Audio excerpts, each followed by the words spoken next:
साथियों नमस्कार। मैं विनय आपका स्वागत करता हूं आपके अपने YouTube channel our past and future पर।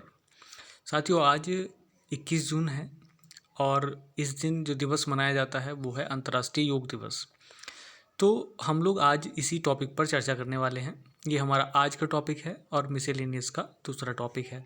इससे पहले हम लोग पर्यावरण दिवस पे भी एक अच्छी खासी जो जानकारी है वो आपके सामने लेकर के आए थे। आज योग दिवस पर हम लोग थोड़ी सी चर्चा करेंगे। चलिएगा बिना किसी देर के हम लोग सीधे पहुंचते हैं अपनी आज की क्लास पर। चलिएगा तो हम लोग योग का जो आज का उद्देश्य है या आज का जो कंटेक्स्ट है उसमें हम लोग बाद में चर्चा करेंगे। पहले ये समझ लें कि योग होता क्या है और योग की प्राचीनता कहाँ तक जाती है, क्योंकि हम लोग इतिहास को विशेष परिप्रेक्ष्य में लेकर के चल रहे हैं तो उस चीज़ को हम ना भूलें। चलिएगा तो योग की प्राचीनता हम लोग देख लेते हैं। तो प्राचीनता की अगर मैं बात करूं तो साथियों आप समझते हैं कि भारत का इतिहास जाता है हड़प्पा काल तक, जिसे सिंधु सभ्यता के नाम से भी आप लोग जानते हैं। तो वहीं तक इसका इतिहास जाता है। आप देखेंगे कि जो उत्खनन के दौरान एक व्यक्ति की मूर्ति मिली है जो ध्यानमग्न मुद्रा में है।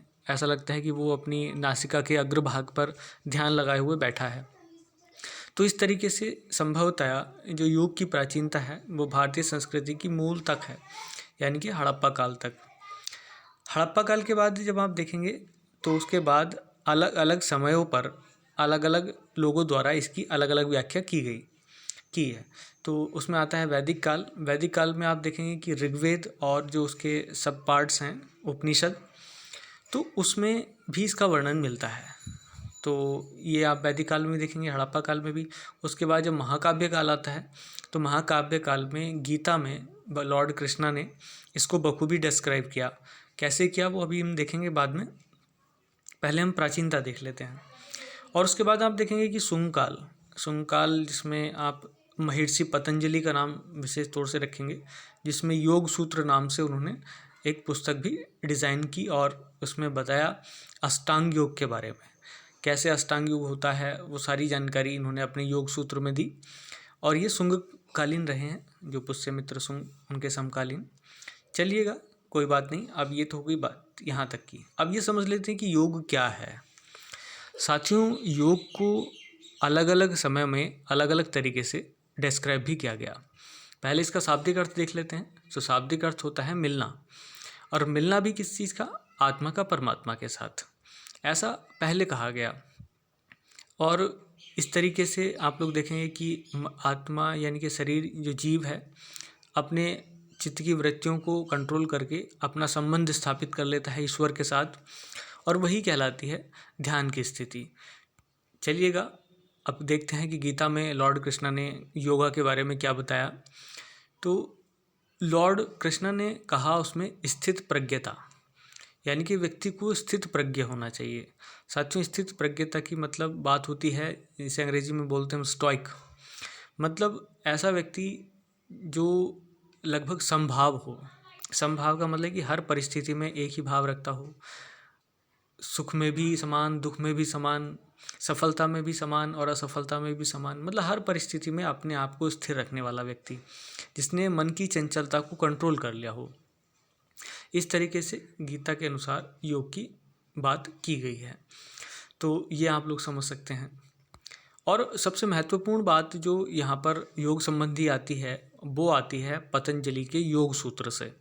साथ ही यहाँ पर इन्होंने कहा योगस्य चित्त वृत्ति निरोधा, अर्थात चित्त की वृत्तियों का, हमारा मन चंचल है, चलायमान है, हर बार किसी नई चीज़ के लिए प्रेरित होता है, नई चीज़ पाने की अभिलाषा रखता है। तो इन सांसारिक चीज़ों के प्रति जो हमारे चित्त का आकर्षण है उसको समाप्त करके ईश्वर के प्रति लगाना, ये ही कहलाता है योग।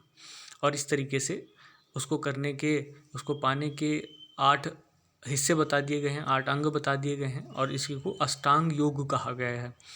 और ये पतंजलि के योग सूत्र में ही मिलता है। तो आप ये समझ गए होंगे कि योग की प्राचीनता क्या है, योग क्या है खुद अपने आप में। वैसे तो ये अपने आप में एक वाइड चीज़ है, लेकिन फिर भी हम लोग जिस कंटेक्स्ट से देख रहे हैं, हमारे जो एग्ज़ाम पर्पज़ से जितने भी सवाल महत्वपूर्ण यहाँ बनते हैं, अगर उनको देखा जाए तो ये काफ़ी महत्वपूर्ण सिद्ध हो सकती है। अब हम लोग देखते हैं इसके बाद कि जो अष्टांग योग है उसमें क्या क्या आता है और उसका तात्पर्य क्या है, और उसके बाद हम सीधे चलेंगे जो 2020 का दिवस मनाया गया है, अंतर्राष्ट्रीय योग दिवस, उससे जुड़ी हुई कुछ महत्वपूर्ण बातों पर।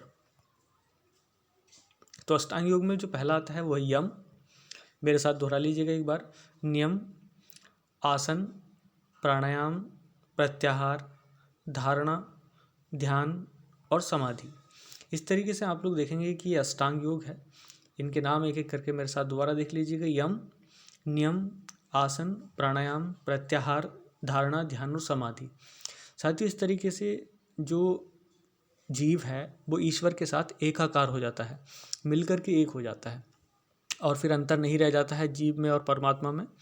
तो इस तरीके से आप लोग देखेंगे कि अष्टांग योग अपने आप में एक अलग सिस्टम है, एक अपनी एक यूँ कह लीजिएगा एक्सरसाइज है, क्योंकि हम लोग अभी देखने वाले हैं कि इसमें जो एक्सरसाइज होती हैं वो शारीरिक भी होती हैं, मानसिक भी होती हैं और आध्यात्मिक तो होती ही हैं। तो ये अलग अलग प्रकार की प्रैक्टिसेस हैं जिसको हमें करने के बाद हम आत्मसंतुष्टि प्राप्त कर सकते हैं।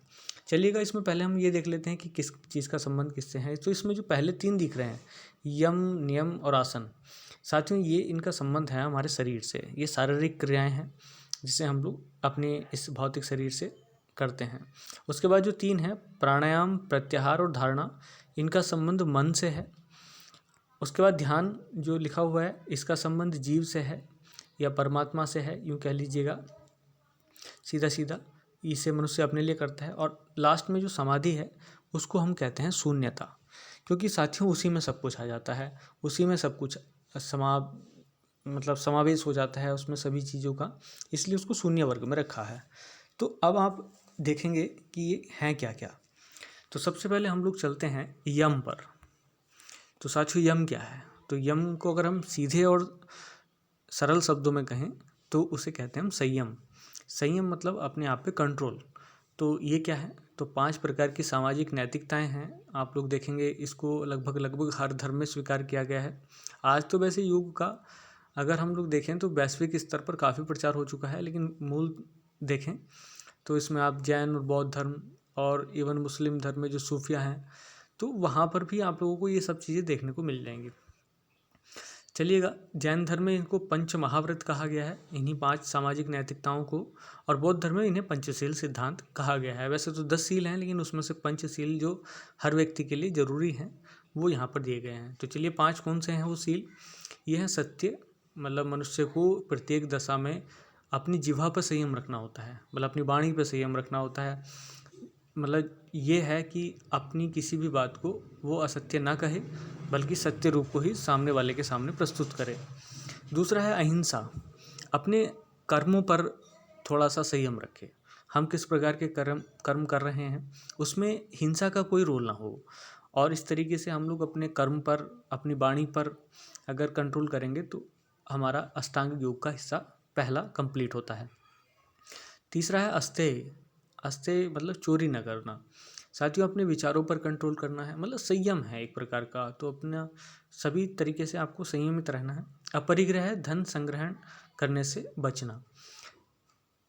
ये ने नहीं है, संग्रहण न करना है।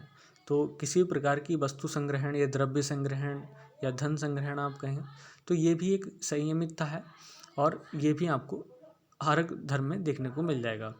वो एक अलग बात है कि आज हम लोग क्या कर रहे हैं, पहला ही हिस्सा हम लोग योग का पीछे छोड़ते जा रहे हैं और धन संग्रह की तरफ अग्रसर हो रहे हैं। साथियों इससे क्या होता है कि हमारा चित्त कंट्रोल नहीं होता, मन कंट्रोल नहीं होता, बहुत सारी चीज़ें आती हैं। और ब्रह्मचर्य, ये भी आप देखेंगे कि ये भी अष्टांग योग का पार्ट है। और अगर हम लोग अपनी व्यक्तिगत जीवन पे संयमित रहते हैं तो ये हमारा अष्टांग योग का पहला चरण पूरा हो जाता है। वैसे तो ये क्रियाएं हैं, तो धीरे धीरे इन क्रियाओं को, प्रयासों को करते करते हम लोग समाधि की अवस्था तक पहुंच जाते हैं। तो इस तरीके से आपको देखना है। फिर देखते हैं हम लोग अगला जो सिस्टम है वो है नियम। साथियों जैसे 5 नैतिक नियम थे अभी पीछे आप देखें, वैसे ही 5 नियम भी हैं तो जो हमारे लिए विशेष ज़रूरी हैं। जैसे सोच का मतलब होता है सफाई से, स्वच्छता से। तो साथियों शरीर की सफाई भी, मन की सफाई भी, दोनों ही प्रकार की सफाई होनी चाहिए। इस तरीके का नियम ये आप समझ सकते हैं। यानी कि तभी जब हम लोग पवित्र होंगे तो ये नियम जरूरी है आपको अष्टांगिक योग करने के लिए। संतोष, संतोष परम सुखम, ये तो आपने लाइन सुनी होगी। सबसे बड़ा धन जो है वो संतोष ही है। तो हमें पहले संतोष करना होगा, और संतोष करने के बाद किसी भी चीज़ में हम लोग अपने मन को कंट्रोल कर सकते हैं। साथियों, हमारा मन तभी भटकता है जब हम किसी अपने पास होने वाली चीज़ों पर संतुष्ट ना हों। ऐसे ही ये तप करना भी ज़रूरी है साथियों, क्योंकि शारीरिक कार्य भी ज़रूरी हैं और हमें तपना ही पड़ता है। बिना तपे कुछ हो ही नहीं सकता। तो बिना तपे, जैसे सोना आप देखेंगे कि आभूषण नहीं बन सकते, तो वैसे ही बिना तपे मनुष्य का कुछ भी नहीं हो सकता। तो इसलिए लेबर हार्ड वर्क ज़रूरी है। स्वाध्याय, स्व अध्याय मतलब अपना खुद का अध्ययन। हम लोग किधर जा रहे हैं, ये एक तरीके से विवेक की अवस्था है। तो हम स्वाध्याय जरूर करें, अपना खुद का अध्ययन जरूर करें कि हम लोग किधर जा रहे हैं, कैसे कर रहे हैं, क्या कर रहे हैं। और उसका है ईश्वर प्राणिधान। ईश्वर प्राणिधान का मतलब ये होता है कि हम अपने सारे कार्यों को ईश्वर को समर्पित कर दें। और उससे होगा क्या कि हम अपने सारे जो सद्गुण हैं, अवगुण हैं, वो सारे ईश्वर को समर्पित कर देते हैं। क्योंकि जब कोई काम हमने किया ही नहीं, सारा समर्पित है किसी अन्य व्यक्ति को, तो उस पर जो आने वाले भाव हैं वो भी हमारे अंदर नहीं प्रवेश करेंगे।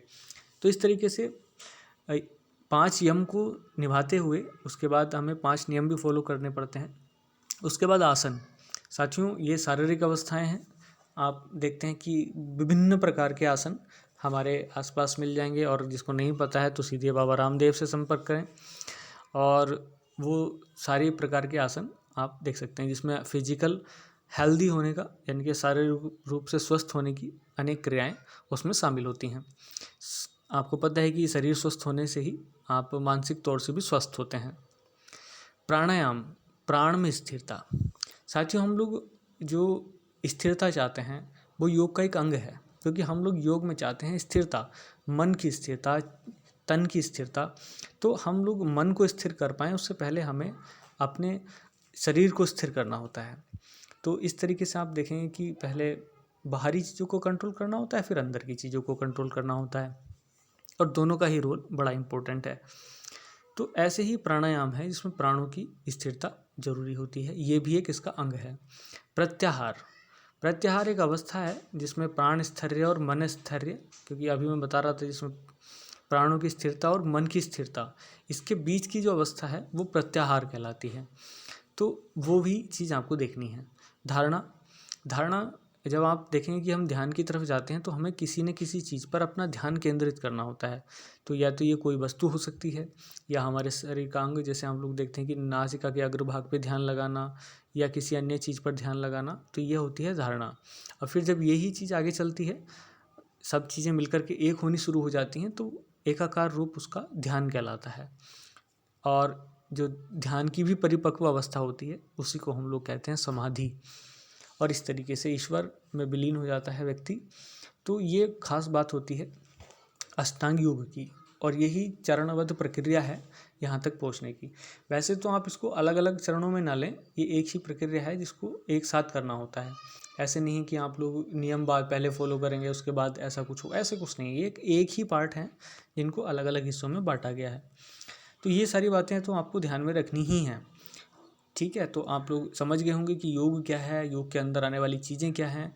तो ये चीज़ भी आपको समझना ज़रूरी है। अब चलते हैं हम लोग सीधे उधर की तरफ जहाँ पर हम लोग देखने वाले हैं योग दिवस, अंतर्राष्ट्रीय योग दिवस 21 जून। तो आप समझ सकते हैं इसमें जो महत्वपूर्ण चीज़ें होती हैं वो, एक तो थीम, और ये सबसे महत्वपूर्ण चीज़ है इसमें। तो इस बार की थीम आप लोग देख लीजिएगा, यह है yoga at home and yoga with family. साथियों, इस प्रकार की थीम रखने का उद्देश्य भी एक ही है जो आपके आसपास मंडरा रहा है, जिसे हम कोरोना वायरस या कोविड-19 के नाम से जानते हैं। तो उसी की वजह से ये थीम रखी गई है कि अब सभी लोग अपने घर पे योगा करें और फैमिली के साथ योगा करें। तो ये थीम इसीलिए रखी गई है, और इसको मनाने वाला जो मैनेजर है वो है मिनिस्ट्री ऑफ आयुष। आयुष मंत्रालय इसको हैंडल करता है। तो आयुष में आप लोग देखेंगे कि 5 अक्षर हैं, AYUSH, आयुष। तो इसमें ये 5 प्रकार के चिकित्सा पद्धतियां हैं जिसको बना करके ये तैयार किया गया है। तो आप इसको देख सकते हैं कि ये कौन कौन सी चिकित्सा पद्धति हैं। आयुर्वेदा, योगा, यूनानी, सिद्धा और होम्योपैथी। कौन कौन सी? आयुर्वेदा, योगा, यूनानी, सिद्धा और होम्योपैथी। तो इस तरीके से आप लोग देख सकते हैं कि योगा भी एक ऐसी चिकित्सा पद्धति है जिसके माध्यम से आज हमारा देश भी आगे बढ़ रहा है। तो योगा को हम लोग आयुर्वेद के साथ अगर अटैच करें तो बहुत ज़्यादा इफेक्टिव प्रभाव इसके निकल करके आते हैं। तो इसी वजह से ये सक्रिय काम हो रहा है। साथियों, इसका प्रारंभ हुआ था 21 जून 2015 को, क्योंकि 2014 में जब बीजेपी सरकार पहली बार आई, मोदी सरकार, तो तभी सितंबर 2014 में इसके लिए प्रस्ताव दे दिया गया था और पहली बार इसको 21 जून 2015 से मनाया जाना स्टार्ट हो गया। पहली बार इसकी थीम थी yoga for harmony and peace. तो ये इसकी पहली थीम थी, वो आप ध्यान रखेंगे। और इस बार जो ये मनाया गया है वो है छठी बार 2020 में। 2019 में इसकी थीम थी योगा फॉर हार्ट। तो ये आप देख सकते हैं। तो छोटी छोटी बातें हैं। और 21 जून को क्यों सिलेक्ट किया गया था इस दिन को? क्योंकि 21 जून को उत्तरी गोलार्ध में साल का सबसे बड़ा दिन होता है और इसके विपरीत दक्षिणी गोलार्ध में ये सबसे छोटा दिन होता है। तो ये चीज़ें आपको ध्यान में रखनी है और इसी वजह से ये सारी चीज़ें रखी गई। तो योग दिवस के अवसर पर यही कुछ महत्वपूर्ण चीज़ें थी साथियों, जो आपको समझनी थी और हम सबको मिल करके समझनी है। आने वाले किसी भी एग्ज़ाम में जब भी होगा तो आपको ये सारी चीज़ें काम आएंगी और हम लोग इसी तरह से आपके सामने उपस्थित होते रहेंगे। तो आप वीडियो को लाइक, सब्सक्राइब और शेयर करना मत भूलिएगा। तो तब तक की नई वीडियो आने तक के लिए आप लोग अपना वेट करिएगा और इस चीज़ को कंटिन्यू करिएगा। तब तक के लिए जय हिंद।